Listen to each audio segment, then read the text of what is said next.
Hello, everyone. Welcome to Coaching Think Talk. I am Coach Nords from Life Coach Philippines, and this is Coaching for Intentional Living. This coaching conversation is for individuals who needs to feel valued for their thoughts, cultures, and ideas for them to fully see their value. Because most of the time, if you share your ideas to others, your thoughts, and your cultures, you feel rejected. You feel that they don't value what you are sharing. So you are looking for a space wherein you are looking for that space na very safe for you. Para sa ganon, mapapakinggan nila kung ano yung sinasabi mo or ano yung gusto mong i-share sa kanila. And that is why I build a group or I build a tribe. And my mission as a builder is to build a community of individuals who seek to live intentionally with joy and financial confidence. So thank you for joining me live today, and please leave your digital footprints by letting us know where you are coming from today. Kung saan kayo ngayon, then let us know in the chat box for me to greet you kung saan kayo ngayon. So thank you, Coach Marifi, for joining us. Thank you, Coach Hasmin, and thank you, Coach Candy. So with this, please do tag a friend and circulate this video to help us reach more individuals who might be in need of what I'll be sharing for this session. You may also give some shout outs to people you want to greet and reach out with some inspiring message. Siyempre, we are in the digital space and gusto natin naman na maramdaman ng iba na we are inspiring them. And if you are watching this on a replay, please do comment #replay. I am streaming via FB page of Life Coach Philippines and YouTube channel Coach A I Connect. If you are new to our platform, please like, follow, and of course, subscribe. Okay, so this afternoon, I would like to share with you about the coaching for intentional living. So if you're that one person and gusto nyong malaman kung ano ba yung intentional living. So if you're that one person and you're asking that or you see that, ano ba ang intentional living? So my episode for today is moving from where you are to where you need to be. And I am encouraging you to prepare a pen and a paper so that kung ano yung matututunan nyo dito sa episode na to is isulat nyo and then let that words or let that lesson be heard by other people by sharing it in your timeline, in your Facebook timeline or Facebook page or Facebook group. And then just add pack my bag moment for us to follow you and #coaching think talk because that's the source of that message. Okay. So I would like you to give me the permission to share who am I. I am Coach Nords from Life Coach Philippines, a professional life and mental health coach. And I am a wife and a mom of 2 beautiful daughters. And I am also a Master Builder Apprentice of Master Coach A, the creator and founder of Life Coach Philippines. And we build tribe as we help your unstoppable dream come true. My mission as a builder is to build a community of individuals who seek to live intentionally with joy and financial confidence. I am also a financial literacy advocate who believes that we are responsible in our personal finance, no one else. And my top character strength is love of learning. Because as they say, if you stop learning, you stop growing. So let's continue to grow from our learnings. So for today, intentional living is, this quote explains intentional living. Intentional living is the art of making our own choices before others' choices make us. It means that whatever we are doing right now, or kung ano man ang ginagawa nating choices sa buhay natin, pinipili natin na choices, this is our own choices. Because we are intentional to it. Ibig sabihin, own choices. It's not the choice of other people. It's not the choice of our boss. It's not a choice of our parents or our colleagues. Yan. And for this afternoon, there are some intentional questions for intentional living that you have to ask, or that we have to ask and ourselves. Number one is, why am I doing this? Ano ba, or what is our reason for us why we are doing such a thing? When you really stop and think about it, your answers can surprise you. The next question is, who am I doing this for? So that is, you are going to ask again to yourself, para kanino ba itong ginagawa ko?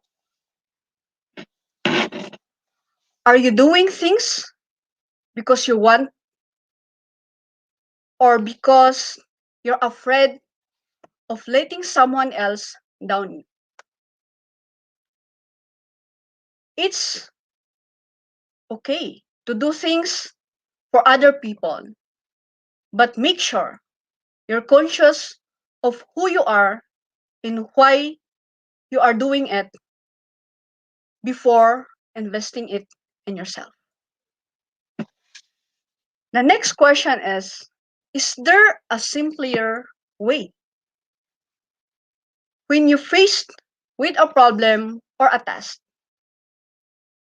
you've noticed that your instinct is to overthink things and make the situation very complicated than it needs to be.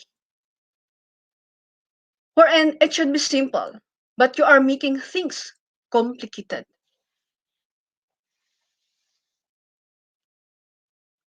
But are going that if you are going to do things very simple,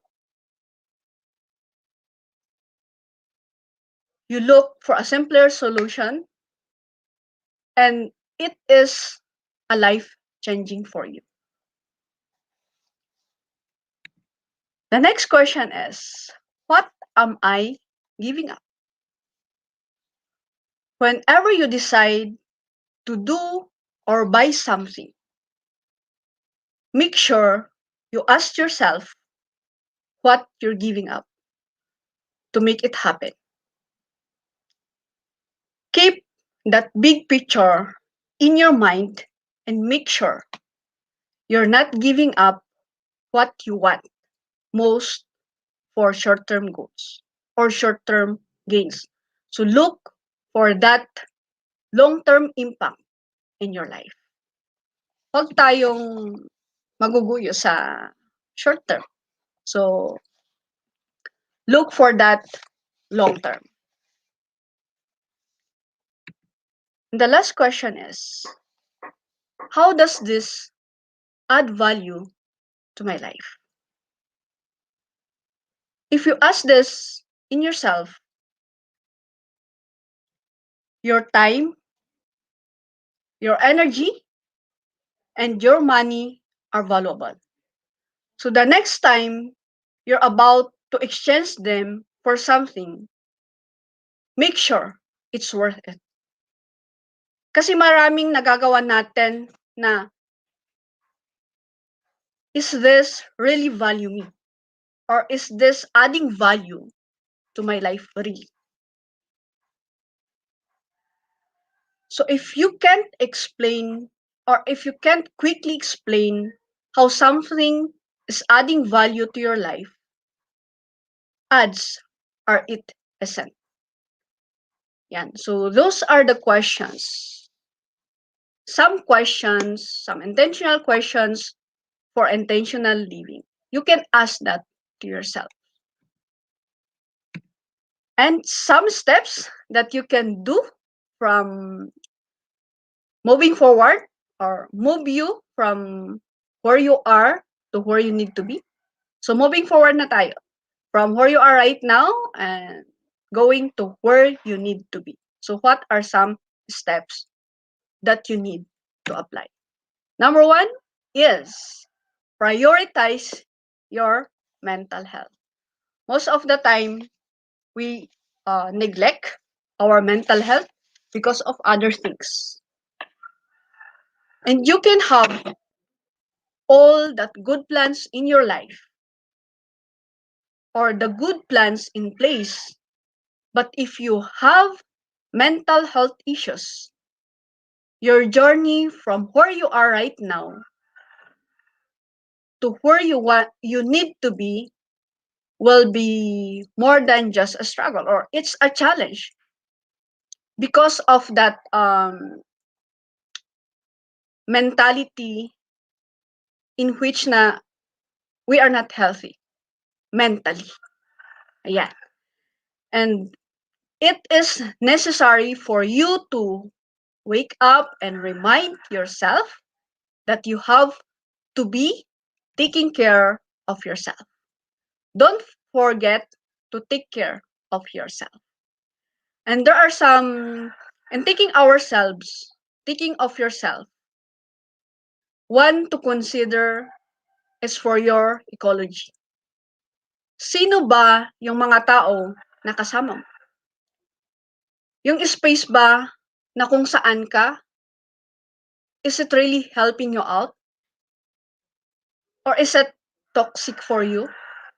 Or is it nakakababa siya ng value, or hindi ka nila pinapansin sa mga ginagawa mo or sa mga sinasabi mo, sa mga ideas mo? So one way for us to prioritize our mental health is being with the people, or being with the right ecology kung saan you are there to be celebrated and not tolerated. And there are some reminders for us to be mindful of.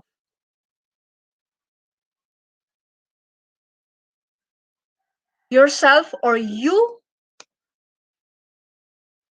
you will say to yourself, or you accept that you matter.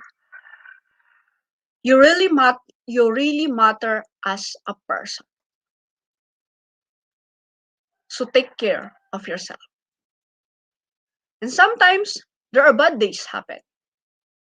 Maraming nangyayari sa paligid natin na hindi natin makontrol.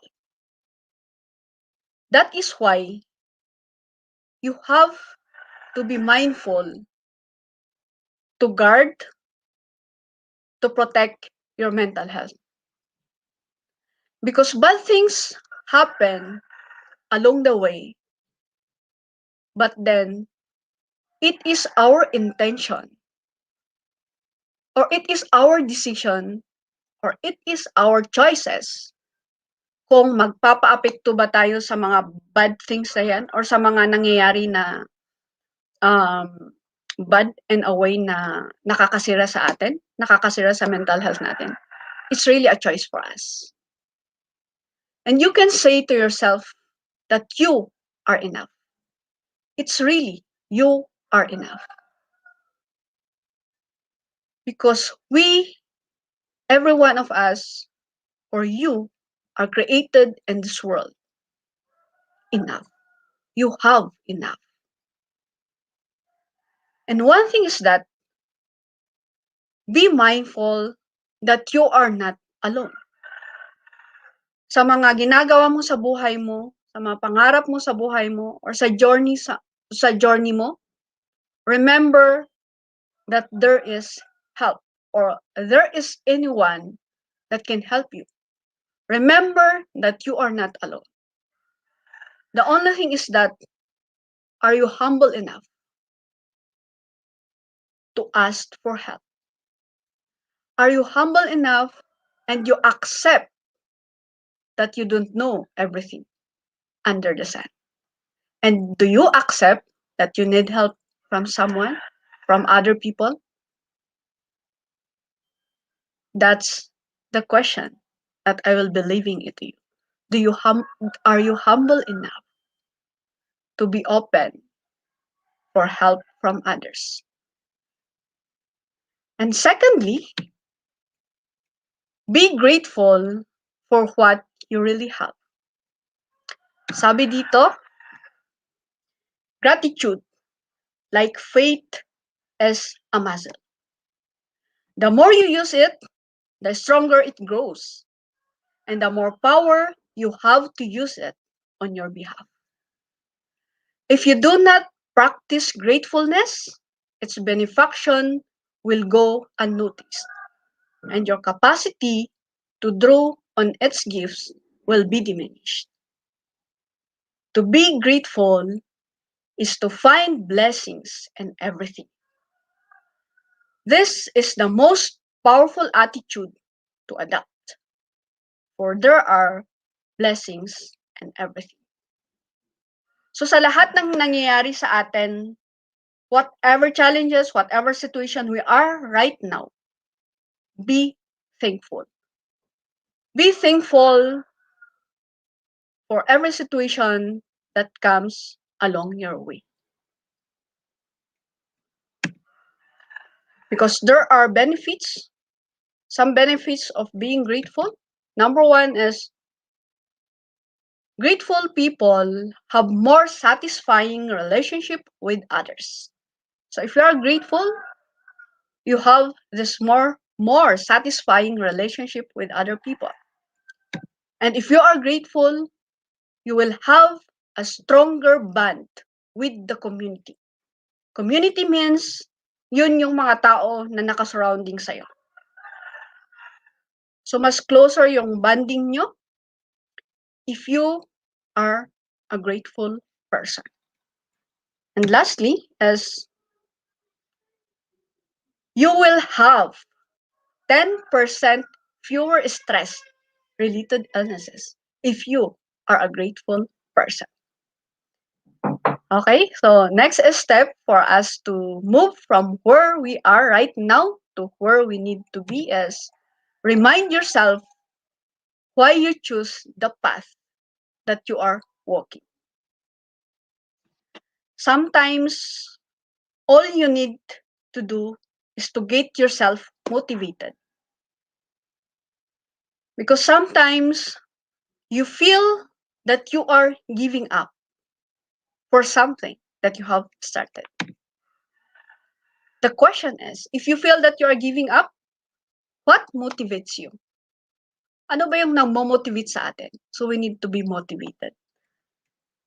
Next is, what are your intentions in choosing that path? Ano ba ang intention mo? Bakit na-choose mo yung path na yan? Yung way na yan? Or yung lane na yan? The next question is, what will you lose if you decide to give up? Because most of the time, if you feel that it's hard, if you feel that there are a lot of challenges along the way, you feel like giving up. And if you give up, ano ba yung nalulos natin? Or ano yung nawawala? Yan ang itatanong nyo sa sarili nyo if you decide to give up. What am I losing from giving up? Number 4 is do not envy. Why? Because you have your own race. You are very much on time. Yan. Sabi dito, someone at the age of 22 but waited 5 years before securing a good job. Someone became a CEO at 25 and died at 50, while another became a CEO at 50 and lived to 90 years. Someone is still single. Kaway-kaway sa mga single. While someone else got married. Kaway-kaway dyan sa mga married. Obama retired at 55, but Trump started at 70. Everyone in this world works based on their time zone. So, meron tayong kanya-kanyang timing. People around you might seem to go ahead of you. Nangunguna sila. While some might seem to be behind you. May mga nahuhuli. But everyone is running their own race. It's just like marathon. It's just like a marathon. We have our own lane. So it says here, everyone is running their own race in their own time. Do not invade them. They are in their time zone and you are in yours. So relax. You're not late. You're not early. Yan. So huwag tayong mag-invade sa other people na nangunguna. Because life is a race. We have our own lane to follow. It's just like a marathon na tumatakbo tayo. May mga sari-sariling linya na dadaanan natin. Sari-sariling linya sa bawat isa. And we can surely finish the race. As long as we don't stop. We don't give up. Mararating at mararating natin yung race natin or yung finish line natin in our own time. Yan. Okay? So, just relax. You're not late. You're not early. Age doesn't matter. Yan. Ganun siya. And number 5 is trust the process and be easy to yourself. So, huwag nyong ibit yung sarili nyo. If something along the way is parang, wait lang, bakit ganon? Just trust the process. There's no such thing as get rich quick or short term or overnight success. So trust the process. Your life won't change in a day, week, or month. Be patient. It takes time. So thank you, Master Eve, for being patient to me. So being patient in all the things that we do. Kasi lahat ng ginagawa natin, may proseso yan na dinadaanan. It's just like, for example, you process a product and you have these raw materials there, naka-ready na lahat, naka-ready, naka-prepare lahat yan. Pero bago makaka-create ng end product, you have to go into the process. May proseso yan sa gitna. Kung paano mo siya gawin, para sa ganon, may result siya. Another finished product na mangyayari. So, ganon po yung mangyayari. So, trust the process and huwag niyong ibit yung sarili niyo. The next thing is build or strengthen your connections. Yeah. Build or strengthen your connections. So in building our connections with others, we are building that trust. And in life coaching or in any other things that we do in any profession, ang pinaka-base natin dyan is building the trust with other people or with the people you are working with. Para sa ganun, along the way, as you go and work together, andun na yung trust. Andun na yung connections. Andun na yung heart-centered or heart-connected with one another. So, very strong yan. So, let's build and strengthen our connections. And with this, by strengthening our connections, there are 5 components that is needed to build your connections.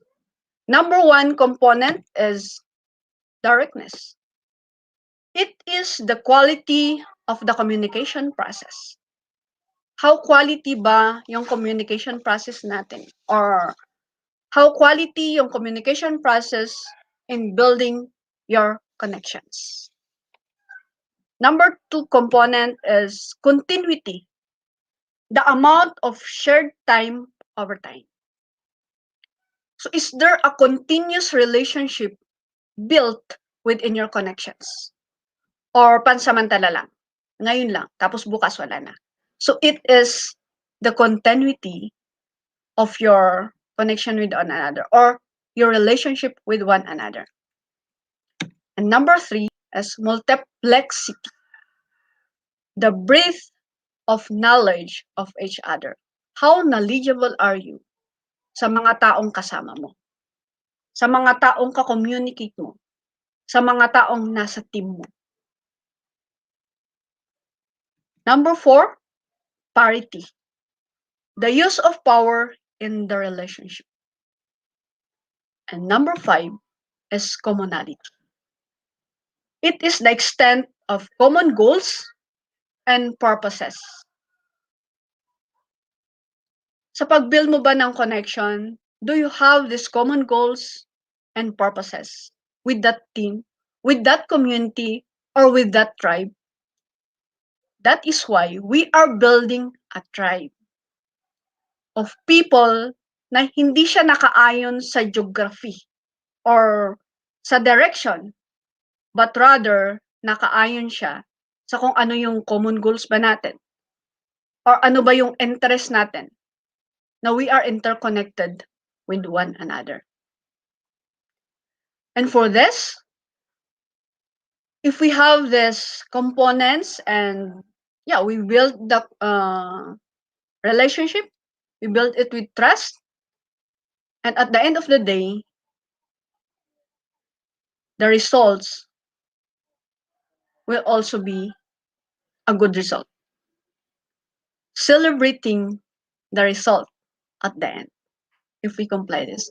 So thank you very much sa mga Life Coach Philippines, Team North, and everyone who joined us a while ago.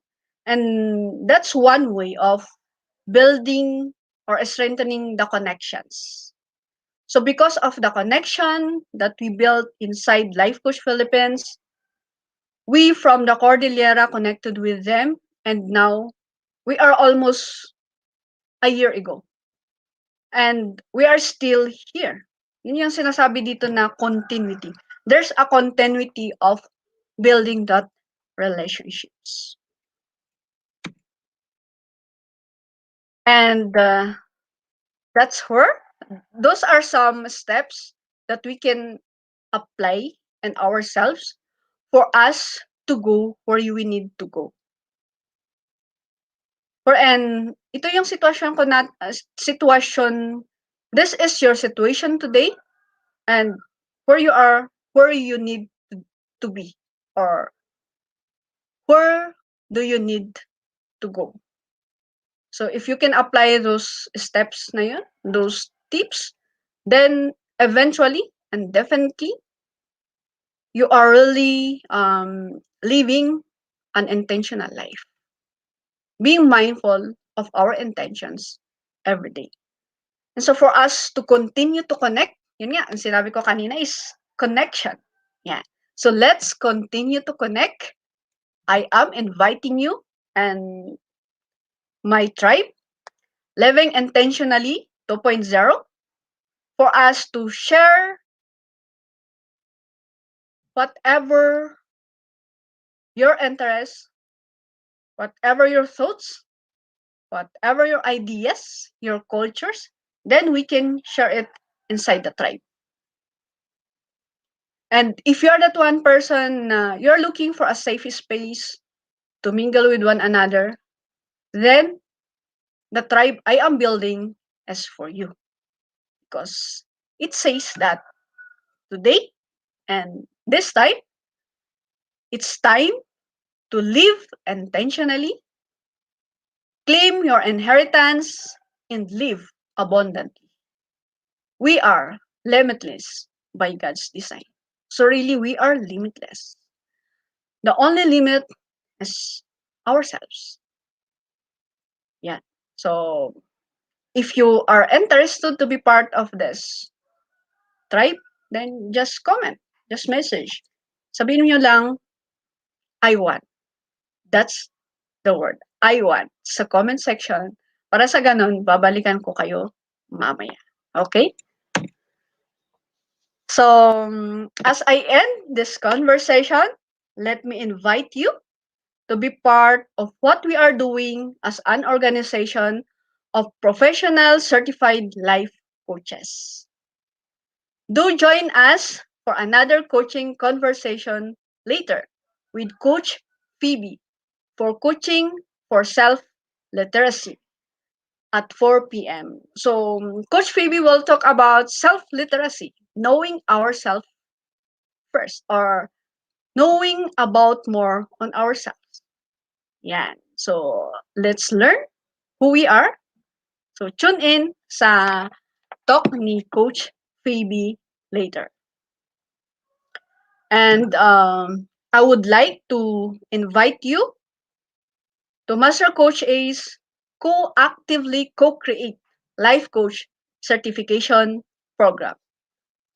This is a comprehensive approach to learning and mastering life coaching as an active process of creating a new path to achieving results in our life, so that success is inevitable in every coaching relationship. It includes 21-day online learning journey with Master Coach A and 3D live coaching bootcamp with senior coaches, senior coaching team. Okay? So the program package also comes with many other bonuses. So, wag na kayong maghintay. Connect with Coach Rizel through 0917-586-1661 to discover the opportunities waiting for you in this profession.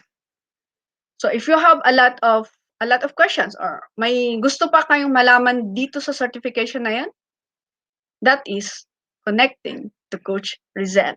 Oh yeah. So once again, this is Coach Nords from Life Coach Philippines for Coaching, Think, Talk. Coaches like us think and talk like this.